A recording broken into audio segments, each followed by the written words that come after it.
ആഘോഷങ്ങൾ അവസാനിച്ചാലും VM super വാല്യുവിൽ ഓഫറുകൾ അവസാനിക്കുന്നില്ല. ഒരു വീട്ടിലേക്ക് വേണ്ട എല്ലാ സാധനങ്ങളും ഒരു കുടക്കീഴിൽ. VM super value and digi world, Chelakkara, Mullurkara, Vazhakode. Kerala പത്രപ്രവർത്തക അസോസിയേഷൻ ഇരിങ്ങാലക്കുട മേഖല വാർഷിക പൊതുയോഗം നടന്നു. നഗരസഭാ വൈസ് ചെയർമാൻ ബൈജു കുറ്റിക്കാടൻ പൊതുയോഗം ഉദ്ഘാടനം ചെയ്തു. തീർച്ചയായും ഇന്നത്തെ കാലഘട്ടത്തിൽ നമുക്ക് ഇങ്ങനെ കൂട്ടായ്മകൾ ഉണ്ടാകുമ്പോഴാണ് പരസ്പരം സഹായിക്കാനും സഹകരിക്കാനും കൂടുതൽ മുന്നേറാനും നമുക്ക് വ്യത്യസ്ത മേഖലകളിലായിട്ട് കൂടുതൽ മുന്നേറാനും സാധിക്കുന്നത്. നമ്മുടെ എനിക്ക് തോന്നുന്നു 5 വർഷത്തോളമായി നമ്മളിങ്ങനെയൊരു ഈ അസോസിയേഷൻ രൂപീകരിച്ചിട്ട് നമുക്കറിയാം. ഇവിടെ നമുക്ക് ഒരുപാട് ഓൺലൈൻ മാധ്യമങ്ങളും അതുപോലെ തന്നെ ഞാൻ കണ്ടെടുക്കണം മൊബൈലുണ്ടെങ്കിൽ ആർക്ക് വേണമെങ്കിലും ന്യൂസ് ചെയ്യാവുന്ന ഒരു കാലഘട്ടത്തിൽ കൂടിയാണ്. പക്ഷേ ഇവിടെ വന്നിരിക്കുന്ന ആളുകളെ വെച്ച് നോക്കുമ്പോൾ എനിക്ക് തോന്നുന്നു സ്ഥിരമായി ന്യൂസുകൾ ചെയ്യുന്നതും അതുപോലെ തന്നെ വ്യക്തമായി സത്യസന്ധമായി ഈ ന്യൂസ് നമുക്ക് ഇന്നത്തെ കാലഘട്ടത്തിൽ ന്യൂസ് എങ്ങനെ വേണമെങ്കിലും നമുക്ക് ഏത് രീതിയിൽ വേണമെങ്കിൽ ഉണ്ടാകും. പക്ഷേ ഞാൻ കുറച്ച് നാൾ ശ്രദ്ധിക്കുമ്പോൾ ശരിയായ ന്യൂസ് സത്യസന്ധമായി കൊടുക്കുന്ന ആളുകളാണ് നമ്മുടെ ഈ അസോസിയേഷനുള്ളവർ തോന്നുന്നു. അതിനെല്ലാവരും ഞാൻ അഭിനന്ദിക്കുകയാണ്. അസോസിയേഷൻ മേഖലാ പ്രസിഡന്റ് മൂലയിൽ വിജയകുമാർ അധ്യക്ഷത വഹിച്ചു. നല്ലൊരു പ്രവർത്തനം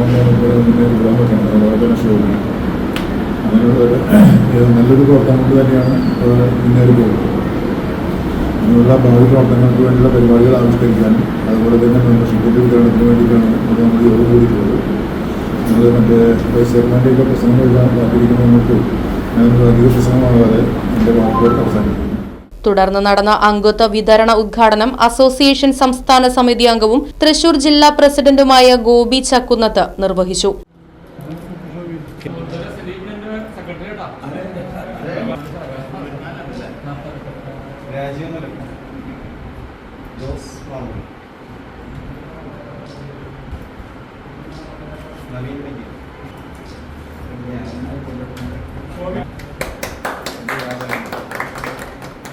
നമുക്കറിയാം, പത്രക്കാരെ സംബന്ധിച്ചിടത്തോളം, പ്രത്യേകിച്ച് പ്രാദേശിക പത്രപ്രവർത്തകരെ സംബന്ധിച്ചിടത്തോളം നല്ല ഒരു സമയത്തൊന്നുമല്ല നമ്മൾ ഈ പ്രവർത്തിച്ചെടുത്തുകൊണ്ടിരിക്കുന്നത്. എന്നും വിമർശനത്തിനും സ്വയം വിമർശനത്തിനും അഭിമുഖീകരിച്ചുകൊണ്ട് മുന്നോട്ട് പോകുന്ന ഏറ്റവും താഴെക്കടയിലുള്ള എന്നാൽ സമൂഹത്തിന് വെളിച്ചം വീശുന്ന ജനാധിപത്യത്തിൻ്റെ ഒരു നെടുന്തുണായി പ്രവർത്തിക്കുന്ന ഒരു പ്രസ്ഥാനമാണ് പത്രപ്രവർത്തകർ എന്ന് പറയുമെങ്കിലും പലപ്പോഴും സമൂഹത്തിൻ്റെ അവഗണനയാണ്, അല്ലെങ്കിൽ അധികാരവർഗത്തിൻ്റെ അവഗണനയാണ് നമുക്ക് നേരിട്ടുകൊണ്ടിരിക്കുന്നത്. സമൂഹത്തിൻ്റെ ഗതിവിഗതികളെ നിയന്ത്രിക്കാൻ ഒരു പരിധിവരെ ഇദ്ദേഹം പറഞ്ഞ മാതിരി നമ്മുടെ മാധ്യമപ്രവർത്തകർ കഴിയും. ഈ അടുത്ത കാലത്തുണ്ടായ 2 വിധി ഞങ്ങളുടെ ഓർമ്മിപ്പിക്കുകയാണ്. നിങ്ങൾ ശ്രദ്ധിച്ചിട്ടുണ്ടാവും. ഇന്നലെ ഉണ്ടായ ഒരു വിധി 2022 നടന്ന ഏഷ്യാനെറ്റ് നടന്ന സംഭവം. ഏഷ്യാനെറ്റിൻ്റെ ഉന്നതരായ റിപ്പോർട്ടർമാരടക്കം അതിനപ്പുറം ഉന്നതരായ ആളുകളെ കള്ളക്കേസിൽ കുടുക്കിക്കൊണ്ട്, ഇതിലെന്ന് രാഷ്ട്രീയം അറിയിച്ച് ഞാൻ രാഷ്ട്രീയമായിട്ടല്ല പറയുന്നത്, കള്ളക്കേസിൽ കുടുക്കിക്കൊണ്ട് വേട്ടയാടി, ക്രൂരമായി വേട്ടയാടിയ, അതായത് ഒരിക്കലും ചെയ്യാൻ പാടാത്ത ഒരു പ്രവർത്തനത്തിന് നേരെ ഒരിക്കലും ചെയ്യാൻ പാടാത്ത വകുപ്പുകൾ ചേർത്തുകൊണ്ട് കേസെടുക്കുകയും ബഹുമാനപ്പെട്ട കോടതിയിൽ ചവിട്ടുകുട്ടിയേറുകയുമാണ്.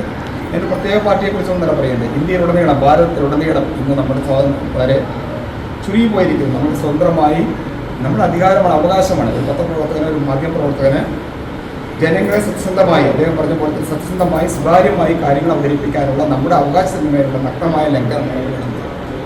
ഇന്ന് വേറൊരു നല്ല വാർത്ത കൂടെ നിങ്ങൾ പത്രമാധ്യമങ്ങൾ വായിച്ചിട്ടുണ്ടായിരിക്കും. നമ്മുടെ ബഹുമാനപ്പെട്ട മന്ത്രി അതിൽ പറഞ്ഞിരിക്കും, നമ്മൾക്ക് പ്രാദേശിക മാധ്യമപ്രവർത്തകർക്ക് ക്ഷേമ അനുവദിക്കാൻ പോകുന്നു, ഞങ്ങൾ നൽകിയ വാഗ്ദാനം ഞങ്ങൾ നടപ്പാക്കുന്നുണ്ട്.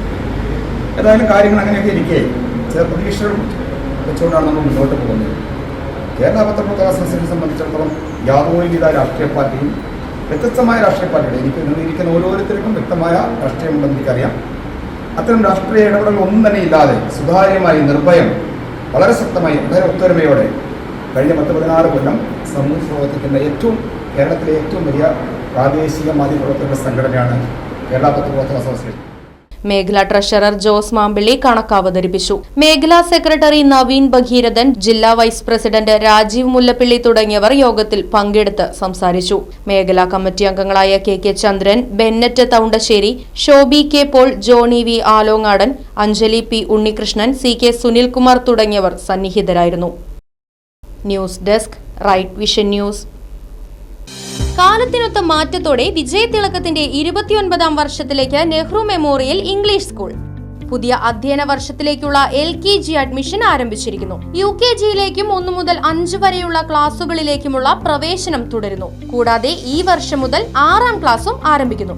പരിചയസമ്പന്നരായ അധ്യാപകർ നേതൃത്വം നൽകുന്ന ക്ലാസുകൾ, കമ്പ്യൂട്ടർ ലാബ്, ലൈബ്രറി, സൗജന്യ സ്പോക്കൺ ഇംഗ്ലീഷ് ക്ലാസുകൾ, സൗജന്യ അബാക്കസ് പരിശീലനം, അറബിക് പഠന സൗകര്യം, ചിൽഡ്രൻസ് പാർക്ക്, വിശാലമായ കളിസ്ഥലം, വാഹന സൗകര്യം, ഒപ്പം കുട്ടികളുടെ സുരക്ഷയ്ക്കായി CCTV ക്യാമറ സംവിധാനവും. Nehru Memorial English School, Deshamangalam, Koottupatha. Phone 8590080220 9645710222.